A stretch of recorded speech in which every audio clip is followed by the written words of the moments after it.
Oh my God! PRT का तो result आपने देखा ही है, तो उसमें किस तरह से कट ऑफ गया है, देख कर के तो लोगों के होश ही उड़ रहे हैं। किसी ने इतना अज़्यूम भी नहीं किया था कि इतना ज़्यादा कट ऑफ जाएगा। लोग तो 45 जितना जिनका आ रहा था, 40-50 में मैक्सिमम लोगों का आ रहा था। अब जो ब्रिलियंट लोग बैठे हैं जनरल कॉम्पिटिशन की तैयारी करने वाले हैं, उन लोगों का तो सिलेक्शन हो गया है। और जो केवल टीचिंग एग्ज़ाम की तैयारी कर रहे थे और एकाएक हिस्ट्री, ज्योग्राफ़ी, साइंस, मैथ सारा उनको मिल गया पढ़ने के लिए, तो वो तो अकचक हो गए। और उनका मार्क्स तो 50-40 के लमसम में ही बस आ रहा है। और उन लोगों का तो हुआ नहीं है, जनरल कॉम्पिटिशन की जो तैयारी कर रहे थे उन लोगों का ही हुआ है, तो घबराएँ नहीं कम से कम वो लोग। अब तैयारी कर लें कि अब उनको जनरल कॉम्पिटिशन की ही तैयारी करनी है और बीएसएससी की जो फॉर्म आई है उसको भी वो लोग अप्लाई कर लें।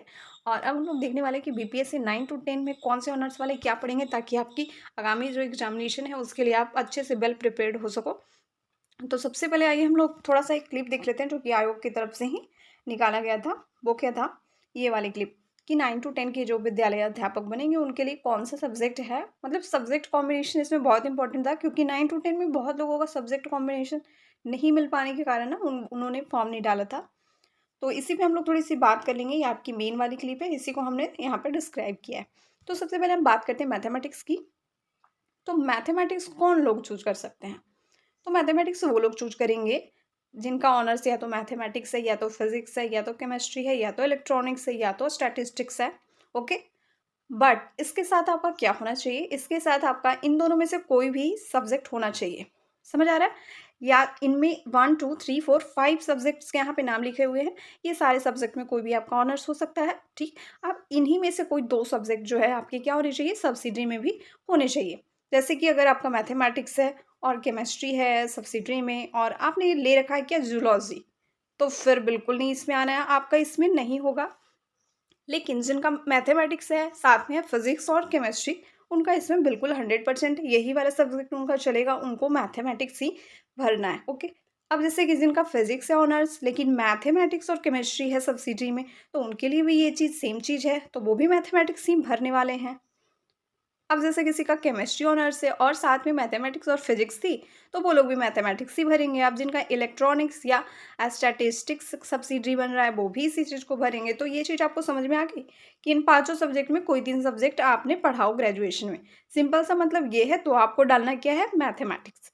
अगर एक भी सब्जेक्ट इसमें से मिस हो गए, तो आपको बिल्कुल नहीं डालना है क्योंकि आपका सब्जेक्ट कॉम्बिनेशन वो खराब हो गया। अब नेक्स्ट देख लेते हैं हम लोग कौन-सा साइंस ग्रुप का।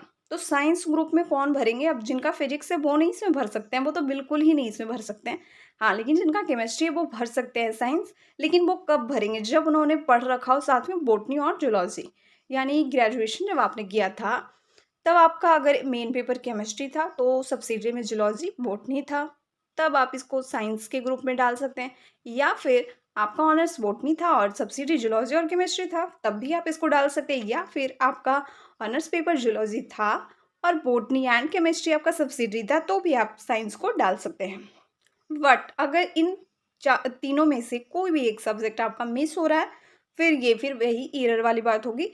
फिर आपका सब्जेक्ट कॉम्बिनेशन बिल्कुल नहीं बन रहा है, तो आपको इसमें तो डालना ही नहीं है। तो अब हम बात करते हैं सोशल साइंस की। इसका क्या था? सोशल साइंस में 2 सब्जेक्ट को बिल्कुल प्रेफ़रेंस दी गई है, हिस्ट्री और ज्योग्राफ़ी। आपने सोशल साइंस अगर आप ग्रुप डालोगे तो आपने ज़रूर से ज़रूर ग्रेजुएशन में हिस्ट्री या तो पढ़ा है या तो ज्योग्राफ़ी पढ़ा है। मतलब ग्रेजुएशन में आपका एक सब्जेक्ट हिस्ट्री होना चाहिए, या तो सब्सिडरी में है तो ठीक है, ऑनर्स में है तो भी ठीक है, कोई प्रॉब्लम नहीं है। ज्योग्राफ़ी का भी सेम चीज़ है, या तो आपका ऑनर्स ज्योग्राफ़ी था या फिर आपका सब्सिडरी ज्योग्राफ़ी था, तब आप सोशल साइंस डाल सकते हैं। और इसके साथ आपका अगर पॉलिटेक्निक साइंस, इकोनॉमिक्स है तो ठीक है, ठीक ना? इन तीनों में से कोई भी सब्जेक्ट आपका हो सकता है। क्या अगर आपका देखिए ज्योग्राफी है मेन पेपर और पॉलिटेक्निक साइंस और इकोनॉमिक्स आपने साथ में पढ़ा है तो ये चल जाएगा।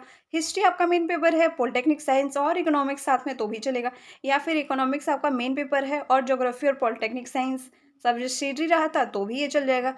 या फिर इकोनॉमिक्स आपका मेन पेपर है और हिस्ट्री और ज्योग्राफी आपका सब्सिडरी था, तो भी ये वैलिड है। सेम आपको करना है इन 4 जो सब्जेक्ट का नाम दिए हुए history, geography, polytechnic science, economics. इसमें आपको ना हिस्ट्री, ज्योग्राफी मस्ट होना चाहिए। आपने ग्रेजुएशन में या तो सब्सिडरी ग्रुप में पढ़ा हो या फिर आपने उसको ऑनर्स ग्रुप में पढ़ा हो, तभी आपका ये चलेगा सोशल साइंस के ग्रुप में। अदरवाइज जैसे कि किसी का जो कॉमर्स वाले होते हैं उनका क्या होता है, अकाउंट्स होता है, इकोनॉमिक्स होता है और कोई सब्जेक्ट होता होगा, लेकिन उसमें अगर उन्होंने हिस्ट्री ज्योग्राफी तो उनका रहता ही नहीं है ना, तो फिर वो सोशल साइंस वाले ग्रुप में कैसे भर पाएंगे। पर अगर किन्हीं का हिस्ट्री ज्योग्राफी मिल रहा हो इन दोनों में से कोई भी एक, तो वो बड़े आराम से सोशल साइंस डालेंगे, अदरवाइज ये ग्रुप उनके लिए मैच नहीं करता है तो इसमें वो नहीं डाल पाएंगे। नेक्स्ट है आपका लैंग्वेज। लैंग्वेज का ग्रुप में आपको तो लैंग्वेज सही है, इसमें आपने किसी भी लैंग्वेज से ग्रेजुएशन किया हो, हिंदी, संस्कृत, उर्दू, मराठी, जितनी लैंग्वेज हमारे बिहार में मतलब दी गई है, जितनी को मान्यता की इस इसमें पढ़ाई होती है यहाँ, जिसके अकॉर्डिंग ही वैकेंसीज हैं, तो वो आपको लैंग्वेज होना चाहिए ग्रेजुएशन में। आपने उसी लैंग्वेज से ग्रेजुएशन किया है, तो सबसे यहाँ पे बेनिफिट किस लैंग्वेज को मिलता है, संस्कृत और उर्दू वाली लैंग्वेज को मिलता है, क्योंकि संस्कृत तो बहुत ही कम लोग पढ़ते हैं, तो जिन्होंने भी संस्कृत लेके रखा होता है वो बड़े आराम से निकल जाते हैं, और उर्दू भी जिनका होता है वो निकल जाते हैं। हिंदी वाला ना सब लोग फटाफट हिंदी ले लेते हैं क्योंकि उनको ज़्यादा समझ में आती है, यही तो वो पढ़ते आए हैं।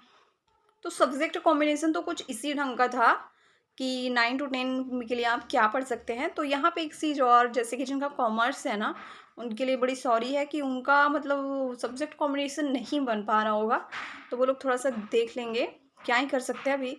6 to 8 के लिए ही वो लोग अप्लाई कर सकते हैं। 6 to 8 में क्या कुछ पढ़ना है ये मैंने बताया हुआ है कि कौन से सब्जेक्ट वाले क्या पढ़ेंगे, जैसे जिनका जो भी ऑनर्स था वो क्या पढ़ेंगे। आप यहाँ पे देख पाएंगे ये मेन क्लिप है जो कि आयोग की तरफ से जारी की गई थी। आप इसका भी स्क्रीनशॉट लेके इसका डिस्क्राइब कर सकते हैं, क्योंकि इसी चीज़ को मैंने यहाँ पे थोड़ा सा इजी करके बताया कि कौन वाले क्या पढ़ेंगे। इसके साथ ही अगर आपका कोई क्वेश्चन है तो प्लीज़ ज़रूर कमेंट करें ताकि हम लोग उसका आंसर दे पाएँ। कोई नई अपडेट आती है तो आपके साथ ज़रूर शेयर की जाएगी। इसके लिए हमारे साथ जुड़े रहें। Thanks for watching. मिलते हैं नेक्स्ट वीडियो में। Like, subscribe.